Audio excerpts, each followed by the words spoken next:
মুক্তটা কিভাবে হব সেটা নির্ভর করবে এই আত্মা এবং পরমাত্মার মধ্যে যে যোগ সাদৃশ্য সেটা কতটা মিষ্ট, মধুর। কারণ শান্তদাস্য সখ্য বাৎসল্য মধুর ভাবে ভাবিত হবার পরেই আমরা পরম প্রেমময় পরম ভগবানকে প্রাপ্ত করতে পারি বৈষ্ণব দর্শন মতে, যেটিকে বলা হয় অচিন্ত্য ভেদাভেদ তত্ত্ব। আজ এই তত্ত্বমূলক আলোচনায় যদি আমরা বিচরণ করি তাহলে দেখা যাবে প্রতিটি বিষয় পরম প্রেমময় শ্রী শ্রী ঠাকুর অনেক আগে থেকে সবকিছু বলে গিয়েছেন। আমরা সেগুলোকে আত্মীকরণ, অর্থাৎ আমাদের ভেতরে, মনের ভেতরে যে মানসিক আমাদের ডিভিশন রয়েছে, মেন্টাল ডিভিশন রয়েছে আমাদের, যেটাকে আমরা ধীরে ধীরে আপগ্রেডেশন করে স্পিরিচুয়াল ডিভিশনে কনভার্ট করতে পারি। এই কনভার্টনেসের একটা পন্থা রয়েছে, ফিজিক্যাল ডিভিশন, মেন্টাল ডিভিশন এবং স্পিরিচুয়াল ডিভিশন। আমরা যে কোনো মানুষ যদি খুব বিষয়ী হই, বিষয়কে খুব ভালোবাসি, মারা যাওয়ার আগে বলে যাই, ইস আমার কিছুই হলো না, আমি এখনই মারা যাচ্ছি, কান্নাকাটি করি, আমি মারা যাচ্ছি, চোখে মৃত্যুর ভয়। ঠাকুর বলেছেন যখনই ভয় লাগবে পুণ্যপুঁথিতে অভি রবি রবি 3 বার বলবি, অভি রবি রবি, অভি রবি রবি, ভয় কেটে যাবে। তো আমরা এটার মানে আজ অব্দি উদ্ধার করা খুব কষ্ট হয়ে পড়েছে, কষ্টকর আমাদের জন্য। আমরা এই বিষয়গুলোকে ঠিকঠাক ভাবে বুঝতে পারি না, তাই ঠাকুরের একটি বাণীকেও আমরা আত্মস্থ করতে পারি না, অর্থাৎ আত্মীকরণ করতে পারি না। মানুষ আপন টাকা পর, যত পারিস মানুষ ধর। এটার অর্থ যে কি, অনেক সমালোচনা আলোচনা অনেক কিছু দেখেও আমরা আজও বুঝতে পারি না এটার মানে কি। আমরা মানুষগুলোকে ধরবো না টাকাগুলোকে ছাড়বো, না টাকা ধরবো না মানুষ ছাড়বো, বুঝতে পারছি না। তাই জীবনটা একটা দুর্বিষহ পরিস্থিতির সৃষ্টি হচ্ছে। জন্ম জন্মান্তরবাদ, এই বিষয়ে নচিকেতার কঠোপনিষদের একটি গল্প রয়েছে। নচিকেতাকে, বাদশরথ মুনির পুত্র নচিকেতা, তার বাবা একটা যজ্ঞ করেছিলেন। সেই যজ্ঞে জীবনের সব থেকে প্রিয় যে জিনিসটি সেটাকে দান করতে হতো। তো সেই দান করার সময় নচিকেতা 8-9 বছরের একটি বালক, তার সন্তান, সে ভাবছে যে বাবা তো সব থেকে বেশি আমাকে ভালোবাসে, তাহলে বাবা নিশ্চয়ই এই যজ্ঞে আমাকেও দান করবেন। এই ভেবে সে বাবার পেছনে গিয়ে দাঁড়িয়ে দেখছে যে বাবা সব থেকে অন্তঃসার শূন্য কিছু গরু, যেগুলো শরীরে কিচ্ছু নেই, সেগুলো দান করছেন। দানের ব্যাপারটা এখানে খুব সুন্দরভাবে কঠোপনিষদে সুন্দরভাবে উপস্থাপন করা হয়েছে। তো সেই অন্তঃসার শূন্য গরুগুলোকে দান করাচ্ছে এই জন্য যে এগুলোর কোনো মূল্য নেই, আর এগুলো কিনতেও অনেক কম টাকা লাগে। এই কম মূল্যের জিনিসগুলোকে আমি যদি এই যজ্ঞে মানে দান করি, তাহলে সকলে ভাবলো আমি অনেক গরু দান করলাম। আমরা এরকম করে থাকি জীবনে অনেক। যখনই ব্রাহ্মণকে বা কোনো শ্রাদ্ধানুষ্ঠানে আমরা দশবিধ সংস্কার যেগুলোকে বলা হয়, এই মনুসংহিতা বা মার্কণ্ডেয় পুরাণে অনেক রকম এই দশবিধ সংস্কার সম্পর্কে অনেক সুন্দর সুন্দর কথা বলা রয়েছে। মার্কণ্ড পুরাণে এত সুন্দর জিনিসগুলো লেখা রয়েছে, যেটি গরুর পুরাণে অনেক ভালোভাবে লেখা রয়েছে। আমরা যদি আমাদের দর্শনগুলোকে, ধর্মগুলোকে সুন্দরভাবে পড়ি, তাহলে ঠাকুরকে বুঝতে ভালো সুবিধা হবে। কারণ অধিকারী না হলে যেমন বেদ পাঠ করা যায় না, সেই রকম একজন দীক্ষা গ্রহণ করা মানুষ নিজের জীবনে ভগবানকে যদি আত্মীকরণ না করতে পারে, তাহলে সে দীক্ষিত বা সৎসঙ্গী হতে পারে না। হওয়া খুব কঠিন বিষয়। তা আমি এই জন্যই একটু ব্যঞ্জনা দিয়ে, অনেক দূর দিয়ে বোঝানোর চেষ্টা করছি যে বিষয়টা কি।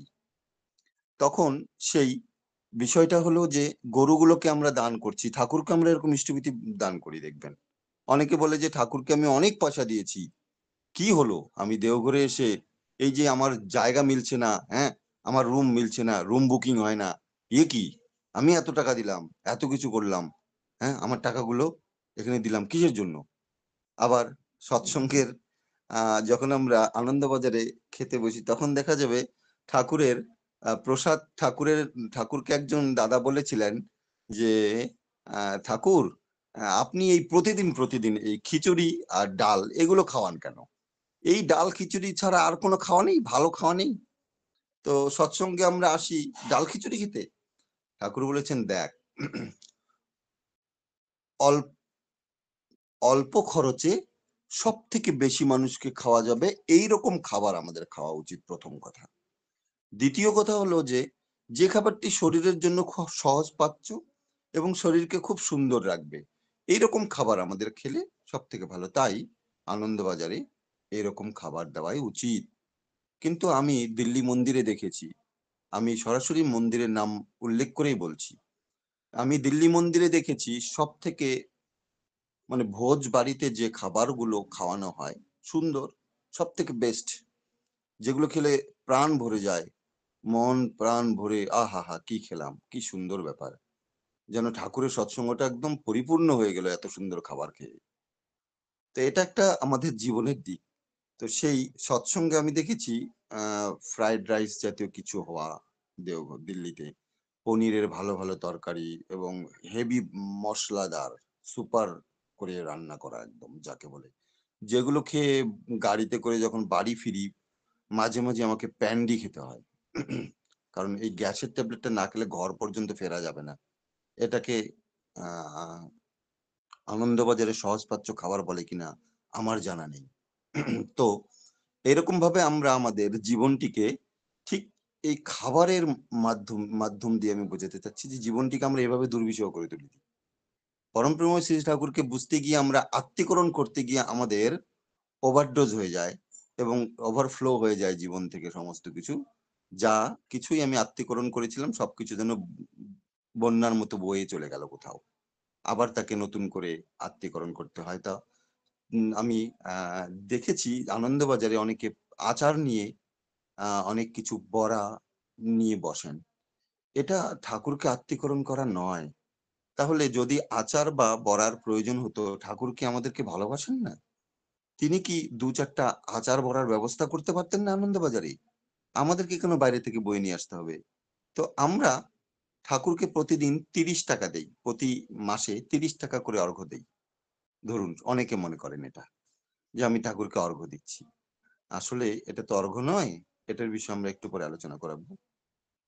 তো এই অর্ঘ্য দেওয়ার পরে আমি ৳৩০ করে দেই ৩ বারং ৩৬ ৳৩৬০ দেই ঠাকুরকে মাসে।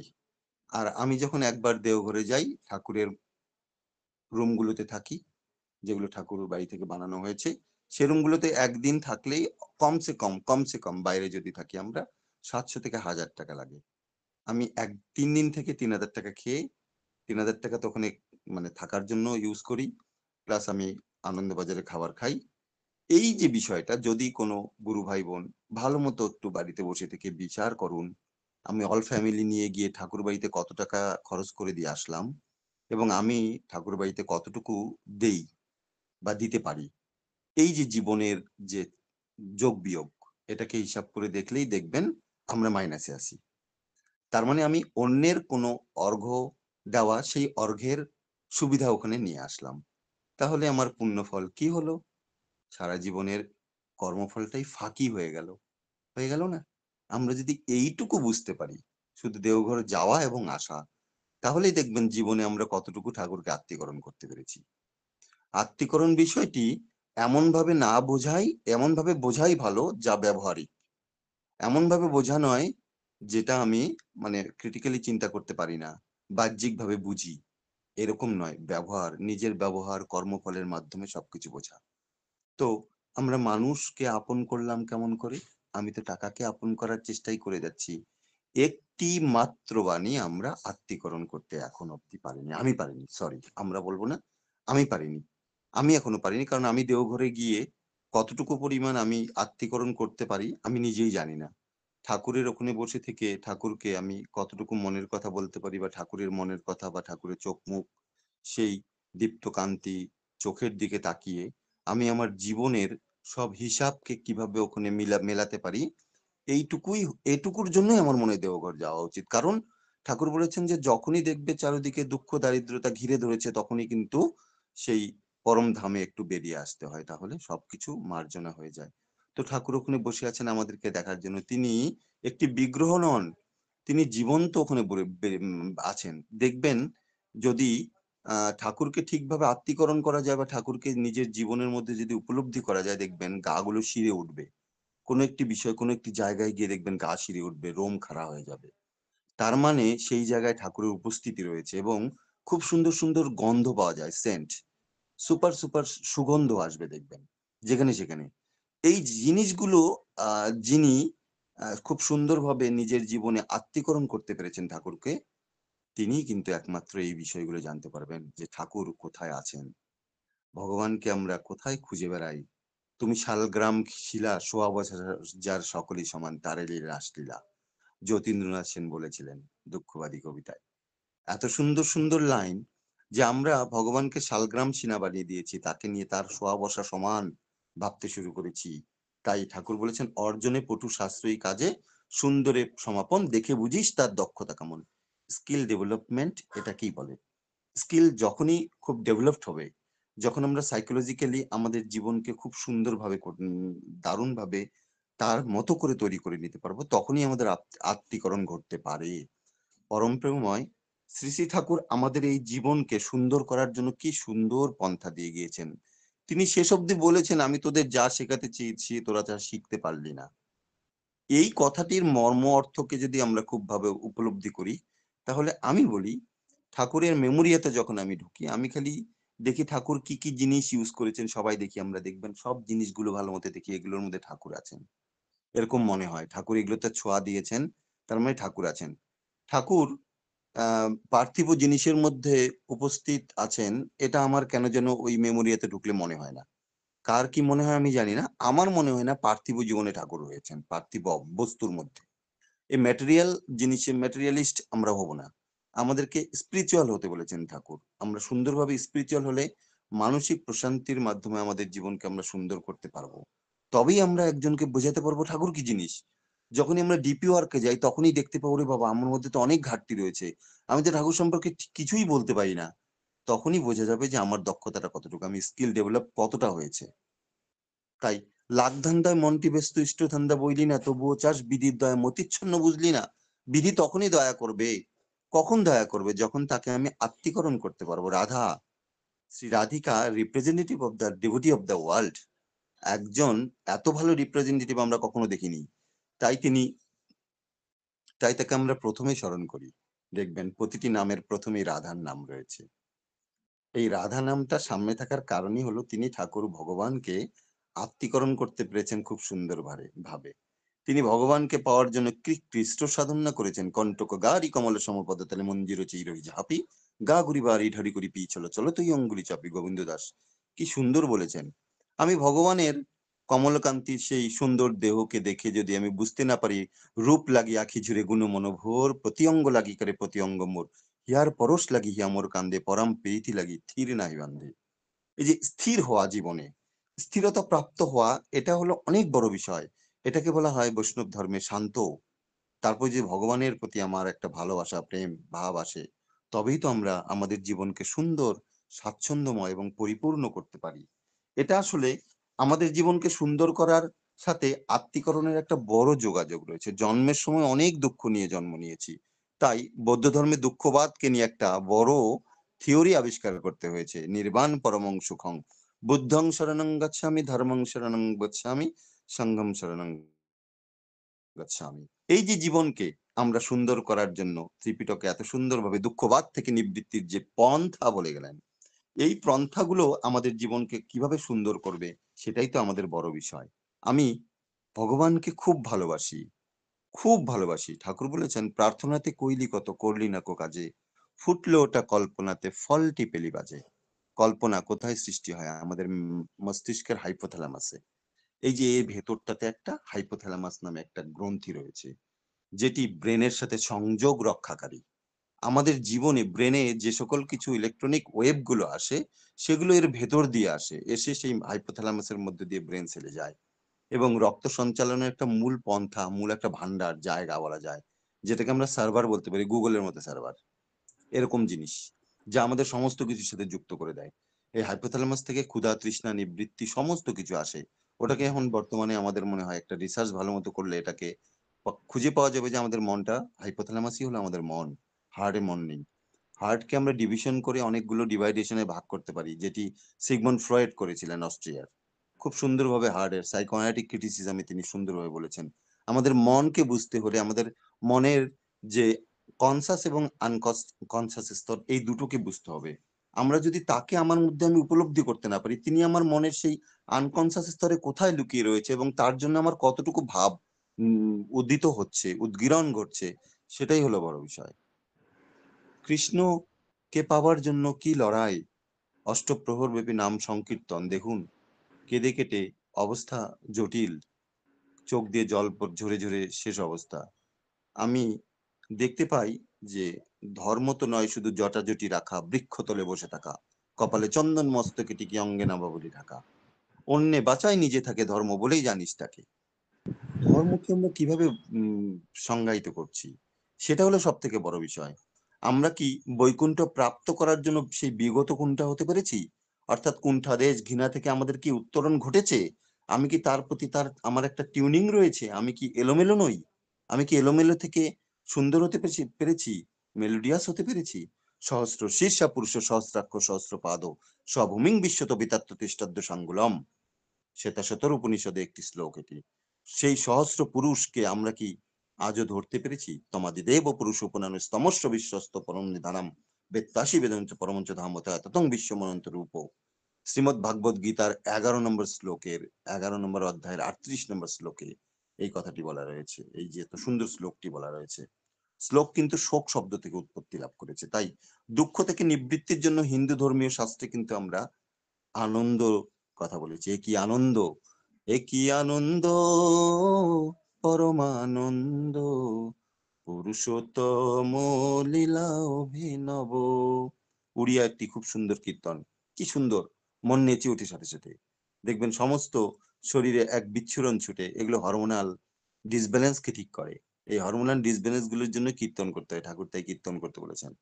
আমি আমার দীক্ষার পরে আমি কতটুকু স্কিল ডেভেলপড হতে পেরেছি, এটাই হলো আমার পরম প্রেমময় শ্রী ঠাকুর আমার মধ্যে আত্মীকরণ ঘটেছে কিনা তার। আমি আমার দুঃখের সময় আমি আমার প্রিয়জনদের কেন খুঁজবো? বন্ধু আমাকে 5,000 টাকা দাও, বন্ধু আমি বিপদে পড়েছি বাঁচাও, বন্ধু আমি হসপিটালে সাহায্য করো। আমার পরম প্রেমময় শ্রী ঠাকুর আছেন, আর কি প্রয়োজন? দুটি মাথা এক করে চললেই তো যথেষ্ট। কার কার মাথা? আমার মাথা, ঠাকুরের মাথা। একখানে যদি নিয়ে ঘুরি তাহলেই যথেষ্ট। আমি একা পৃথিবীতে নই, তিনি আমার সাথে সবসময় আছেন ছাদের মতো। আমার ছাতা ধরে আছেন, কি সুন্দর। আমার কোনো দুঃখ কষ্ট গ্লানি কোনো কিছুই আমাকে কোনোদিন কোনো কিছু করতে পারবে না। তাহলে আমাকে যদি সুখ দুঃখ যদি তোমার গতিরোধ না করতে পারে, তাহলে তুমি গন্তব্যে পৌঁছবে ইহা নিশ্চয়ই। সব থেকে মজার ব্যাপার, সত্যানুসরণে একটি সুন্দর ভাবে প্রথমেই বলা রয়েছে, অর্থমান যশ ইত্যাদি পাওয়ার আশায় আমাকে ঠাকুর সাজিয়ে ভক্ত হয়েও না, সাবধান হও ঠকবে। তোমার ঠাকুরত্ব না জাগলে কেউ তোমার কেন্দ্র নয়, ঠাকুরও নয়, ফাঁকি দিলে পেতে হবে তা। কি সুন্দর কথা। আমি ঠাকুরত্ব জাগ্রত করতে পেরেছি কিনা এটা আলোচনার বিষয় নয়, এটা হলো আমার মনের মধ্যে, সেটাকে মনের মধ্যে আমার ভেতর থেকে সেটাকে বোঝা যে আমি আমার ঠাকুরকে ঠাকুরত্বকে আমার মধ্যে জাগ্রত করতে পেরেছি কিনা, আমি ছোট ঠাকুর হতে পেরেছি কিনা। ঠাকুর বলছে তোদের সকলকে ছোট ঠাকুর হয়ে উঠতে হবে। আমরা কি ছোট ঠাকুর হয়ে উঠতে পেরেছি? ছোট ঠাকুর মানে কি? আমাদের জীবনকে আমরা ঠক্কর দিয়ে দিয়ে কি ঠিক করতে পেরেছি? এটা হলো ঠাকুরত্ব জাগা। তার মানে আমার যে দুঃখ দারিদ্র যা কিছু গ্লানি রয়েছে এগুলোকে আমি পরিপোষণ পরিতোষণ করে সেগুলোকে রিফরমেশন করে আমি যদি না করতে পারি তাহলে আমার লাভটা কি? ছোট ছোট বালুকণা বিন্দু বিন্দু জল গড়ে তোলে মহাদেশ সাগর অতল।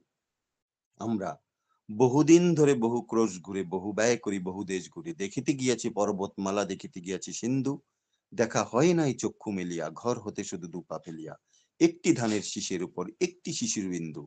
এটা একটা মানবতার মূল একটা কান্ডারি জাতীয় কবিতা। এত সুন্দর কবিতা যেখানে আমি আমার নিজের জীবনকে সুন্দর করে তুলতে পারিনি, সেখানে আমি পৃথিবী ঘুরে কি করব? আমি কাশী, আমি সেই অমরধাম সমস্ত কিছু ঘুরে পৃথিবীর সেই হিমালয় পর্বত ঘুরে জীবনকে কি করতে পারলাম? এটা হলো আত্মীকরণ। এভাবে আমরা আত্মীকরণ অ্যাসিমুলেশন, আমরা লাইফ সায়েন্সে পড়েছিলাম অ্যাসিমুলেশন, আত্মীকরণ ঘটা। অর্থাৎ আরেকটি ব্যাপার, নিউটনের একটা দ্বিতীয় সূত্র রয়েছে, ভরবেগের পরিবর্তন হার প্রযুক্ত বলের সমানুপাতিক, বল যেদিকে ক্রিয়া করবে বস্তুর ভরবেগও সেদিকে হবে। তাহলে আপনার জীবনের বল যদি যেদিকে আপনাকে নিয়ে যেতে পারবে, আমাকে যেখানে নিয়ে যেতে পারবে, সেই দিকে আমাদের ভরবেগের পরিবর্তন হবে। ভর এবং বেগ, আমার জীবনে আমি কতটুকু ম্যাটেরিয়াল, আমি একজন পদার্থ এবং তার একটা বেগ রয়েছে, গতিবেগ রয়েছে, সেই গতিবেগের মাধ্যমে তার দিকে চলে যাওয়া। এই গতিবেগটা যদি আমার জীবনে না থাকে তাহলে কিন্তু আমি আমার জীবনকে বিদ্যমান, শাশ্বত, চিরন্তন এবং সুরক্ষায়, বহমানতায় সুন্দর করতে পারবো না। আর যার অর্থ হলো সৎসঙ্গ। সৎসঙ্গ মানে সৎ, অর্থাৎ এই শব্দটি অস ধাতু থেকে এসেছে, সংস্কৃত। এই অস ধাতু মানেই হলো বিদ্যমানতা, শাশ্বত, চিরন্তন। তাই সৎসঙ্গ কিসকো कहते हैं? तुम सुन लियो সত্য নাম সৎপুরুষ কা ইহা কীর্তন হয়। যেখানে সত্য নাম এবং সৎপুরুষের কীর্তন হয় সেখানেই সৎসঙ্গ হয়, এটা কবিরজি বলেছেন। তাহলে আমরা কি বলি? সাধুসঙ্গ মোহ দেও নিতং পরম গুরু দাতা। আমরা সেই ভাবগ্রাহী জনার্দনকে জীবনে যদি প্লাবিত করতে না পারি আমার জীবনে, তাহলে আমাদের কি লাভ হলো? আমাদের ভাবনা পৃথিবীর কোনো ব্যারিয়ারকে যদি লাগাম করতে না পারে তাহলে আমাদের কি লাভ হলো? ঠাকুর বলেছেন, rule all like a flat over the sorrows sufferings calamity and sympathy love and the message the beloved in the Lord. তোমরা ঝাঁপিয়ে পড়ো, বন্যার জলের মতো ঝাঁপিয়ে পড়ো, প্লাবিত করে ফেলো, দুঃখ, জ্বালা, যন্ত্রণা সকল কিছুকে প্লাবিত করে স্নাত করে ফেলো। মানুষকে আনন্দ দাও, প্রিয় প্রেমের বাণী শোনাও, তার বাক্য, নিষ্ঠা, প্রীতি, সম্বেগের কথা দ্বারে দ্বারে পৌঁছে দাও। পৃথিবীতে কেউ নয় ক্ষুদ্র, আমরা বৃহতের সাথে মহাকর্ষ। মানুষ তখনই ক্ষুদ্র হয় যখন সে হারিয়ে ফেলে আদর্শ। তাই আদর্শকে আমরা যখন নিজেদের মধ্যে সুন্দরভাবে স্টাবলিশড করতে পারবো, তখনই তো তার আত্মীকরণ আমাদের জীবনকে সুন্দর, স্বাচ্ছন্দ্যময় করে তুলেছে। আদর্শকে ঘায়েল করে যুক্তিরফায় বাঁধতে দল, যতই যাবি পড়বি ফেরে, হাতে হাতে পাবি বল। ঠাকুর বলেছেন, সৎ যদি হয় সঙ্গ তোমার, ভাব যদি হয় উচ্চ, বিশ্বের দ্বারে কখনো তুমি হবে না ব্যর্থ, হবে না তুচ্ছ। তাহলে আমরা তাকে পেতে হলে আমাদের জীবনকে কিভাবে সুন্দর করে তুলতে হবে? শ্রীকৃষ্ণ বলেছেন শ্রীমদ্ ভাগবত গীতায়, যে যথামাং প্রপদ্যন্তে ভজাম মম বর্তানুবর্তন্তে মনুষ্য পার্থ সর্বস্ব। তাহলে আবর্তিত হওয়া, বর্তানুবর্ত, আবর্তিত হয়ে যখন আমার বৃত্তানুপ্রাসের মতো তাকে আমরা সুন্দরভাবে নিজের জীবনে আত্মীকরণ ঘটাবো, তবেই তো আমাদের জীবন সার্থক। তবেই না আমরা সৎসঙ্গী। একটা সৎসঙ্গে গিয়ে আমি গান করতে পারলাম না, কীর্তন করতে পারলাম না, বা আমি আলোচনা রাখতে পারলাম না বলে মনটা খুসখুস করে, মনটা খুব দুঃখ পায়, প্রসাদ খাওয়ার সময় ঠিকভাবে নিতে ইচ্ছা না, বাড়ির লোকগুলোর প্রতি আমাদের ঈর্ষা হয়, কেমন যেন একটা লাগে, যিনি পরিচালনা করেন তার প্রতি আমার একটা কেমন একটা ভাব। এই ভাবটাই তো আমাদের জীবনের অভাবের সৃষ্টি করেছে। এর একটি হাততালি দিলেও ঠাকুরকে ভালোবাসা হয়। কারণ একটি উদাহরণ রয়েছে, আপনারা জানেন যে শ্রীরামচন্দ্র যখন উম আ লঙ্কায় যাবার জন্য সেই সেতু নির্মাণ করছিলেন, সেখানে কিন্তু কাঠবিড়ালিরাও ওই ধুলোবালি গায়ে নিয়ে এসে কিন্তু ছড়িয়ে ছিটিয়ে দিয়েছিল। সেই ধুলোবালিতে কিন্তু কোনো কাজ হয়নি। কারণ ধুলোবালিটা জলের মধ্যে পড়ে নিচে চলে গিয়েছে। কিন্তু কাজ হোক বা না হোক, সেই কাঠবিড়ালি তো মহান হয়ে গেল সারা পৃথিবীতে। আজও তার সেই কাঠবিড়ালির কথা আমরা বলি। এই যে আমার জীবনকে আত্মীকরণ করানোর জন্য আমি যে চেষ্টা করে যাচ্ছি, এটাই সবথেকে বড় পাওয়া। আর এতেই আমার জীবন সুন্দর, স্বাচ্ছন্দ্যময় এবং দারুণ হয়ে উঠবে। আমি একজন সদর্থক মানুষে পরিণত হব। আমি কেন আমি না নিয়ে কখনো চলব না। আমি পারি না, চলবে না, হবে না, আমার দ্বারায় গান হয় না। সবার দ্বারাই সবকিছু হয়। আর সবার ব্রেনেই সবকিছু রয়েছে। এভাবেই আমরা আমাদের জীবনকে সুন্দর, স্বাচ্ছন্দ্যময় করতে পারি। আর ঠাকুর এটাই চেয়েছেন। এইজন্য ম্যান মেকিং ইন্ডাস্ট্রি তৈরি করা হয়েছে। পৃথিবীতে কোথাও মানুষ তৈরির কারখানা নেই। আমরা মারা গেলেও বেঁচে যেতে পারি ভাইব্রেটোমিটারের মাধ্যমে, ঠাকুর বলেছেন। এবং তিনি ভাইব্রেশন এর মাধ্যমে মানুষকে বাঁচানোর জন্য কিন্তু একটা, আপনারা জানেন যে আমরা সবাই জানি যে কুষ্টিয়াতে একটা হাসপাতালও তৈরি করা হয়েছিল। তো এই ভাইব্রেটোমিটার নিয়ে পিএইচডি হলে অনেক কিছু হবে। অস্ট্রেলিয়াতে চেষ্টা হচ্ছে এই বিষয়ে। যদি ভাইব্রেটোমিটারের মাধ্যমে আমাদের জীবনকে সুন্দর করতে পারি, আমরা ভাইব্রেশনকে অ্যাডজাস্টমেন্ট করতে পারি ভগবানের ভাইব্রেশনের সাথে। আর সেই অ্যাডজাস্টমেন্টটাই হলো ধ্যান। ধ্যানের মাধ্যমে অনেক কিছু হয়। সবসময় ধ্যান করলে শরীরের মধ্যে অনেক বিচ্ছুরণ দেখবেন ছুটবে। আমার তো খুব বিচ্ছুরণ ছুটে। আমি ধ্যান করতে পারি না কেন যেন। আসলে ভেতরে অনেক ময়লা আছে তো। সেই ময়লাগুলোকে বের করতে পারিনি এখন পর্যন্ত। তাই ধ্যান করতে কষ্ট হয় আমার। কিন্তু যারা ধ্যানী, যোগী মানুষ, আমি যে ধ্যানী যোগী মানুষ নই। আমি ১ম এই বলে দেই আমার ওয়াইফকে, মাম্পিকে, আমি পারব না। আমার দ্বারা এটা হয় না। কারণ আমি না, আমার বিচ্ছুরণ ছুটে। আমি বুঝতে পারি না। আমি মনে হয় ধ্যানী মানুষ নই। আমাকে অন্য কর্মের মাধ্যমে জীবনকে সুন্দর করতে হবে। অনেক বাদ রয়েছে, কর্মবাদ, জ্ঞানবাদ, অনেক বাদ রয়েছে। যেকোনোভাবেই ভগবানকে পাওয়া যায়, প্রাপ্ত করা যায়। কিন্তু আমাকে সেইভাবে ভগবানকে প্রাপ্ত করতে হবে। রাবণও কিন্তু অনেক কিছু করে ভগবানকে প্রাপ্ত করেছিলেন। সেটি যদিও খুব খারাপ ম্লেচ্ছ কাজ, তারপরেও ভগবানকে কিন্তু প্রাপ্ত করেছেন। আবার অনেকে অনেক ভালো ভালো কাজ করে ভগবানকে প্রাপ্ত করেছেন, অনেক সুন্দর সুন্দর কাজ করে কিন্তু ভগবানকে প্রাপ্ত করেছেন। তাহলে আমরা সতের মাধ্যমে ভগবানকে প্রাপ্ত করতে পারি, আমরা অসতের মাধ্যমে প্রাপ্ত করতে পারি। কিন্তু সব থেকে দুঃখের বিষয়, আমরা এমন মিডিল একটা জায়গায় হয়েছে, আমরা না অসৎ হতে পারছি না সৎ হতে পারছি। আমি যে কোন দিকে যাব বুঝতে পারছি না। তাই আমার পড়াশোনা করতে খুব ভালো লাগে, আমি তাই পড়াশোনা করি। আমি বলেছি, দেখো আমি পড়াশোনার মাধ্যমে ভগবানকে প্রাপ্ত করতে চাই, আমাকে পড়তে দাও, আমি আর কিছু করতে চাই না। তাই আমি কর্মের মাধ্যমে, নিজের শিক্ষা দীক্ষার মাধ্যমে আমি সেই জ্ঞান অর্জন করার চেষ্টা করে যাচ্ছি। তার মাধ্যমে যদি ভগবানকে প্রাপ্ত করতে পারি, তবে আমার সেটার জন্য যত জন্ম লাগবে লাগুক। এই জন্মে যা পারবো প্রারব্ধ কর্ম জমা করব, পরের জন্মে সেই প্রারব্ধ কর্ম আরো সুন্দর হবে। এভাবে করতে করতে কয়েক জন্ম পর হয়তো আমি ঠাকুরকে প্রাপ্ত করতে পারবো। কিন্তু আমার দ্বারা ধ্যান হয় না, ধ্যানের মাধ্যমে আমি ভগবানকে প্রাপ্ত করতে পারবো না, আমি দেখতে পাচ্ছি। তার মানে আমার মধ্যে অনেক রকম কিছু রয়েছে যেগুলো বিচ্ছুরিত হয়, যে বিচ্ছুরণের মধ্যে শরীরে একটা তাপ সৃষ্টি হয়, এবং তাপ সৃষ্টি হওয়ার কারণে আমার খুব কষ্ট হয়, এবং আমি পারি না ধ্যানের মাধ্যমে ভগবানকে প্রাপ্ত করতে। তবে যে কোনো কিছু ভাবেই, যেভাবেই হোক, আপনি যেভাবেই চেষ্টা করুন না কেন, আমরা কিন্তু ভগবানকে প্রাপ্ত করতে পারবো। এটাই হলো আত্মীকরণ। ঠাকুরকে আত্মীকরণ মানে হলো যে অনেক বড় কিছু, অনেক বড় ব্যাপার, তা নয়। আমরা ছোট ছোট বিষয়ের মাধ্যমে তাকে আমরা আত্মীকরণ করতে পারি। অবজানন্তি মাংমুরা মানুষিং তনুমাশ্রিতম পরম ভাব জনন্ত মম মম ভূত মহেশ্বর মহাত্মনস্তু মাং পার্থ দৈবিং প্রকৃতিমাশ্রিতম ভজন মনুষ্য জ্ঞাত্যাদি ভূত্যাদি অব্যয়ম। তার মানে আমরা সেই দৈবী প্রকৃতির ভূত সকলের অব্যয় রূপে যদি ভগবানকে ভজনা করতে পারি, তবেই কিন্তু আমরা তাকে প্রাপ্ত করতে পারবো। আমার মধ্যে প্রবৃত্তি আছে, আমার মধ্যে নিবৃত্তি, যে ভাবটাই পোষণ দেব তাই হবে আবৃত্তি। আমার জীবনে সেই আবৃত্তি রিসাইটেশন যেটা হবে, সেটা কিন্তু অনেক বড় বিষয়। সেটাকে আমি সুন্দর করে তুলতে পারলেই কিন্তু আমার জীবন ধন্য।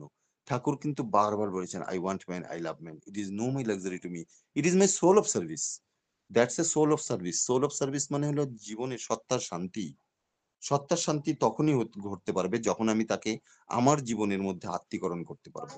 ঠাকুর কি সুন্দরভাবে, দেখবেন ৭২ দিনের যে ভাববাণীর যে আদম অনেক কিছু রয়েছে, সেগুলোকে ওখানে গ্রন্থটিতে লেখা হয়েছে। সেই গ্রন্থটির নাম হলো পুণ্যপুঁথি, হলিবুক। এই পুণ্যপুঁথিতে কিন্তু ঠাকুর কিন্তু অনেক ভাষায় বলেছেন।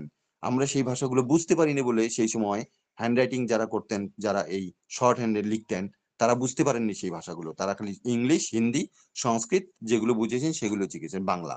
বাকি অনেক ভাষায় ঠাকুর সেই সময় বলেছিলেন, অনেক কিছু বলেছিলেন। সেই ভাষাগুলো নেই যেহেতু তারা জানতো না, তাই তারা লিখতে পারেনি। অনেক কিছু ছাড়া পড়ে গেছে। প্রথম ৩ দিন তো ঠাকুরকে বুঝতেই লেগেছে তাদের।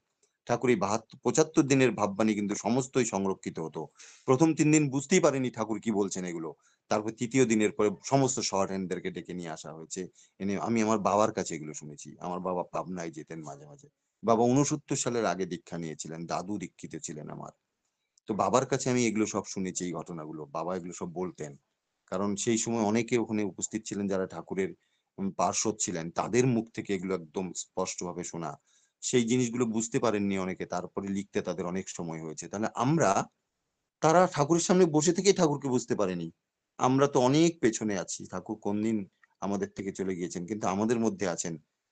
তার এই অকৃত্রিম ভালোবাসা, এবং এটাকে বলা হয়, এটা হলো অতি প্রাকৃত বিষয়।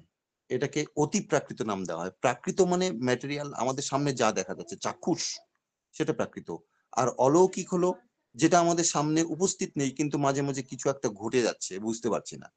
আর অতিপ্রাকৃত মানে হলো অলৌকিক এবং প্রাকৃতের মাঝখানে একটা অলৌকিক কিছু ঘটে গেল, তার এগেনস্টে আমি একটা প্রাকৃতিক বিষয় সামনে দেখতে পাচ্ছি। যেমন সাপ, রজ্জুকে সাপ ভাবা, যেগুলো ফিলোসফিতে রয়েছে। যাই হোক, এগুলো হলো সাপটি উপস্থিত রয়েছে, কিন্তু রজ্জুটি উপস্থিত রয়েছে কিন্তু সাপটি নেই। এই অলৌকিক বিষয়টিকে লৌকিক ভাবে সামনে চাক্ষুষ ভাবে দেখা হলো, এগুলোকে বলা হয় অতিপ্রাকৃত বিষয়। তো একদিন ঠাকুরকে একজন বলেছিলেন, ঠাকুর আপনি শুনেছি নাকি রাত ১২টার পরে সমস্ত আত্মাদের সাথে কথা বলেন। তো আমার বাবা মারা গিয়েছে, আমার বাবার সাথে খুব কথা বলার ইচ্ছা, আমাকে একটু আমার বাবার সাথে কথা বলিয়ে দেবেন ঠাকুর। তো ঠাকুর বলেছেন, ঠিক আছে আসিস। অনেক বলা বলির পর উনি বুঝতে পেরেছেন, ঠাকুর বুঝতে পেরেছেন না, একে একটু বলিয়ে দিই বাবার সাথে কথা। তো বলেছে, তাহলে আসিস 12:30টার সময়। সেই পাবনার হল ঘর আছে, একটা বড় হল ঘর। আমি পাবনায় ২-৩ বার গিয়েছি। খুব সুন্দর জায়গা, দারুণ হাওয়া বাতাস বয়, দারুণ একটা সুন্দর একটা জলাশয় রয়েছে সেখানে, কালো জল একদম, ওখানে স্নান করা যায়। এবং বড় একটা হল ঘর আছে। সেই হল ঘরটা এখন না মন্দিরে পরিণত হয়েছে। আর পাশে একটা বড় লাইব্রেরি রয়েছে, সেখানে অনেক বই, প্রচুর বই, লাইব্রেরি সেই পুরনো পুরনো বই, সেই পুরনো বইগুলোর পাশে একটা বড় একটা অতিথিশালা করা হয়েছে, খুব সুন্দর, দারুণ করে করেছে। সেই পাবনার হল ঘরে তাকে ডাকা হয়েছে রাত ১২টার পরে। রাত ১২টার পরে তিনি ওই সেই হল ঘরে গিয়েছেন, দেখেন অন্ধকার। আর যেমনি দরজা খুলে ভিতরে ঢুকেছেন, খালি চারিদিকে "ঠাকুর আমাকে বাঁচা, ঠাকুর আমাদের বাঁচান, ঠাকুর, ঠাকুর আমাদের বাঁচান" করে চিৎকার করে অনেক আত্মারা খালি ঠাকুরের চারিদিকে এসে কান্নাকাটি করছে। এই আত্মা কারা? এরা সব সুইসাইডাল কেস। যারা সুইসাইড করেছে, বিভিন্নভাবে মারা গেছে, অ্যাক্সিডেন্ট কেস। যাদের জন্ম নেই, জন্ম হয় না এদের। কারণ সুইসাইডাল কেসে সেই সুইসাইডাল বাবা-মার প্রয়োজন রয়েছে। তা না হলে অ্যাডজাস্টমেন্ট আসে না। আত্মাদের সাথে আত্মার একটা অ্যাডজাস্টমেন্ট রয়েছে। আমরা যারা এখানে আ যারা আমরা পৃথিবীতে জন্মগ্রহণ করেছি, আমাদের বাবা-মায়ের সাথে কর্মের একটা যোগাযোগ রয়েছে আমাদের। সেই কর্মের যোগাযোগের কারণে কিন্তু আমরা এই বাড়িগুলোতে জন্মগ্রহণ করেছি। বাবা-মা কর্মফলের সাথে সন্তানের অ্যাডজাস্টমেন্ট হলেই সেই সন্তান সেই বাবা-মার কাছে এসে জন্ম নেন। তো সেই আত্মারা গরুর পুরাণে অনেক কিছু লেখা রয়েছে। সেই আত্মাগুলো ঠাকুরকে ঘিরে চিৎকার করছে আমাদের জন্মদিন। সেই আত্মাদের মধ্যে তার বাবা রয়েছে, অ্যাক্সিডেন্টে মারা গিয়েছে। ঠাকুর বলেছেন, "আয় তোর বাবার সাথে কথা বল।" এই নে। তিনি তার বাবার সাথে কথা বলেছেন। আমার বাবার কাছে শোনা এগুলো। আমি এগুলো কোনো গ্রন্থে পাইনি। আমার বাবার মুখ নিঃসৃত আমি শুনেছি এগুলো সব। ওখানে দেওঘর, পাবনায় এগুলো অনেক রকম আলোচনা অনেকের কাছে পাওয়া যায়, যেগুলো গ্রন্থে নেই। যেগুলো চাক্ষুষ সত্য ঘটনা একদম। মানুষের মুখ থেকে শোনা।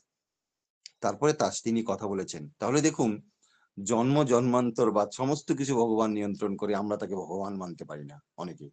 অনেকে ভাবি, "এ বাবা এই কি? আমি দেওঘর ঘুরতে গিয়ে আশেপাশের মন্দিরগুলো যদি না দেখি তাহলে লাভটা কি হলো আমার? দেওঘর ঘোরা, জীবনে একবারই দেওঘর গেলাম। একটু ত্রিকূট পর্বত যদি না দেখি তাহলে লাভটা কি হলো? কি লাভ? সেটা তো কেউ কিছু বলবে না। বাড়িতে রাত ১২টার পরে একা বসে নিজে ভাবলেই বোঝা যাবে লাভ কি হয়েছে।" এটাই হলো নিজের সোল, অর্থাৎ এগুলোকে বলা হয় এক্সিস্টেন্সিয়াল ক্রাইসিস। এগুলো এক্সিস্টেন্সিয়ালিজম নামে একটা তত্ত্ব রয়েছে, থিওরি রয়েছে। এই হাইডেগার, কিয়ারকেগার্ড এনারা এগুলো তৈরি করেছিলেন। তো এই বিষয়টাতে লেখা হয়েছে existential crisis, leap of faith, ভগবানের উপর বিশ্বাসের উল্লম্ঘন। বিশ্বাসের উল্লম্ঘন মানে ভগবানকে পাওয়ার জন্য যে একটা মাঝখানে গ্যাপ রয়েছে, সেই গ্যাপটা যারা লাফ দিয়ে তার কাছে যেতে পেরেছেন, তারাই বিশ্বাসের উল্লম্ঘনকে জয় করতে পেরেছেন। এই লিপ অফ ফেইথ কে জয় করতে পারলেই ভগবানকে প্রাপ্ত করা যায়। আর আমাদের জীবনের আত্মীকরণ এই জন্যই ঘটে না, কারণ আমাদের এক্সিস্টেন্স এর ক্রাইসিস আছে। ভগবানের এক্সিস্টেন্স এবং নিজের এক্সিস্টেন্স এটা এত দূর হয়ে গিয়েছে যে মাঝখানে একটা বড় তালাবের মতো সৃষ্টি হয়েছে, বড় একটা খাল রয়েছে, সেই গর্তটাকে পার করতে পারছি না, যার জন্য আত্মীকরণ করতে পারি না। ঋত্বিক দেবতারা ঠাকুরকে খুব ভালোবাসেন। ঠাকুরও ঋত্বিক দেবতাদের খুব ভালোবাসেন। কারণ তারা আমাদেরকে দীক্ষা দেন। এই সদ্দীক্ষা তাদের মাধ্যমে আমরা ঠাকুরের দ্বারাই আমরা পাই, কিন্তু সবসময় মনে রাখবেন। তবে সব সব ঋত্বিক দেবতার যে আত্মীকরণ ঘটেছে এটা কেউ বলতে পারবে না। এটা যিনি বা যাহারা আত্মীকরণ ঘটাতে পেরেছেন সেটা তার মনের মধ্যে রয়েছে যে তিনি কতটুকু ভগবানকে ভালোবাসেন। এখানে জোর করে আত্মীকরণ ঘটানোর কোনো বিষয় নেই, কোনো মানে নেই। আমরা নিজেকেই নিজে প্রশ্ন করতে পারলেই বুঝতে পারবো আমি কতটা আত্মীকরণ করতে পেরেছি। এগুলো শোনা বা বোঝার বিষয় নয়। এগুলো নিজের মনের মধ্যে তাকে established করার বিষয়। তা শুধুমাত্র কৃষ্ট সাধনের মাধ্যমেই হতে পারে। তাই তাকে আমরা পাবো কি পাবো না, তাকে আমরা কতটা নিজেদের মধ্যে আত্মীকরণ করতে পেরেছি সেটা নির্ভর করবে নিজের জীবনের সমস্ত কিছুর উপরে। দৈবী হেষা গুণময়ী মম মায়া দূরত্বয়া মামেব প্রপদ্যন্তে মায়ামেতং ত্বরান্বিতে, শ্রীমদ্ ভাগবত গীতায় বলা রয়েছে এগুলো কথা। তাহলে আমরা ঈশ্বরকে, যিনি ভালোবেসে তার মায়া মমতা পরিত্যাগ করে তাকে যত সুন্দরভাবে নিজের মধ্যে প্রকৃত করতে পেরেছেন, তিনি প্রকৃত আনন্দের অধিকারী হয়েছেন এর অর্থ। তিনি আনন্দময়। তাকে পেতে হলে, তাকে আত্মীকরণ ঘটাতে হলে আমাদেরকে কিন্তু এইরকম ভাবেই চলতে হবে। তাই do never die nor cause death but resist death to death, একটা সুন্দর কথা। মরো না মেরো না, পারো তো মৃত্যুকে অবলুপ্ত করো। মৃত্যুকে অবলুপ্ত করা যায় কিভাবে?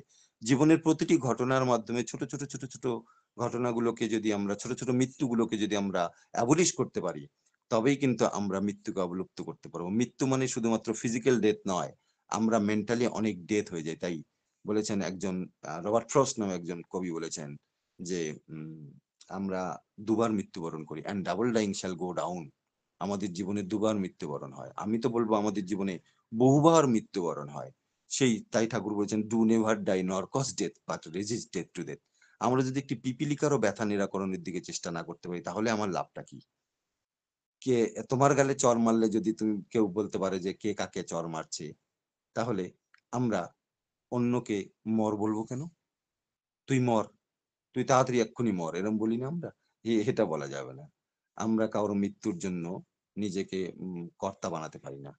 আমরা ঈশ্বর নই যে আমরা কাউকে মেরে দিতে পারবো। কারণ আমাদের জন্ম দেওয়ার অধিকার যেহেতু নেই, তাহলে আমরা মেরে ফেলতে পারি না কাউকে। তাই একটি জীবাত্মাকে কেমন করে ভালোবাসতে হয়, সেটি আমরা এনশিয়েন্ট মেনের নামে একটা কবিতা রয়েছে। খুব সুন্দরভাবে ওখানে বলা রয়েছে যে, "he prayeth best who love best all the creature of the God." ভগবান ভগবানের ক্রিয়েচারকে যারা খুব সুন্দরভাবে ভালোবাসতে পেরেছেন, তার প্রেয়ার হলো সবথেকে বেস্ট। এর থেকে আর ভালো প্রেয়ার নেই। তাই মৃত্যু যখনই ছোট, ছোট মৃত্যুগুলো আমাদের জীবনে আসে, সেই কবিতাটার একটা লাইন আছে, "water, water everywhere not a drop to drink." সারা পৃথিবীতে জল রয়েছে, অনেক জল চারিদিকে রয়েছে। কিন্তু আ উম পেয় পানি অর্থাৎ আমরা যে পান করব তার মতো উপযুক্ত পানি পৃথিবীতে নেই। তো উপযুক্ত পানি তখনই পাওয়া যাবে, জলটা তখনই পাওয়া যাবে, যখনই আমি আমার মধ্যে ভগবানকে আত্মীকরণ করতে পারবো। তবেই দেওঘরে গিয়ে দেখবেন প্রতিটি গাছপালায় ভগবানকে দর্শন করতে পারবেন। প্রতিটি জায়গায় ভগবানকে উপলব্ধি করতে পারবেন। আমরা সেই ব্যাকে ফিরে আসি। তখন দেখবেন রোমগুলো খাড়া হয়ে যাবে। বিভিন্ন জায়গায় ভালো, ভালো সুন্দর সুগন্ধ পাওয়া যাবে। তাই only talk not a much, only think not a do, but do sincerely who is may elevated. You an environment with a reason and uphill. बहुत ভালো না বলনা চলনা, বহুত ভালো না চুপ, বহুত ভালো না বর্ষা বাদল, বহুত ভালো না ধূপ। চলতে চক্কি সবকো দেখে কিল দেখে না কোই, जो কিল কা ফকর রহে সবক রহে ওহি। তাই সুকেন্দ্রিক হয়ে চলতে পারলে আমরা, কনসেন্ট্রিক হয়ে চলতে পারলে তাকে আমরা জীবনের মধ্যে আত্মীকরণ করতে পারবো। জীবন চর্যায় সবার সেরা ঈশ্বরই তার প্রধান পুরুষ। সেই চর্যাই ধর্মচর্যা, তাকে ধরে বাঁচে মানুষ। ঢেরের মতো চলছে জীবন, উথাল পাথাল তাল বেতালে, সবকিছুরই হয় সমাধান, সাগর স্রোতায় জড়িয়ে চলে। তাই আসুন, যত থাক মত, যত থাক পথ, পথের যেখানে শেষ, সেই তো আমার পরমানন্দ, সেই তো ঋষিকেশ। মানুষের দেশে মানুষের বেশে নেমে এসেছে সেই মেহমান, যারে ঈশ্বর বলি আল্লাহ বলি জগতের সম্পূরক ভগবান, তার চরণ তলে সকলের হোক স্থান। জয় গুরু সকলকে, সকলে খুব ভালো থাকবেন। জয় গুরু।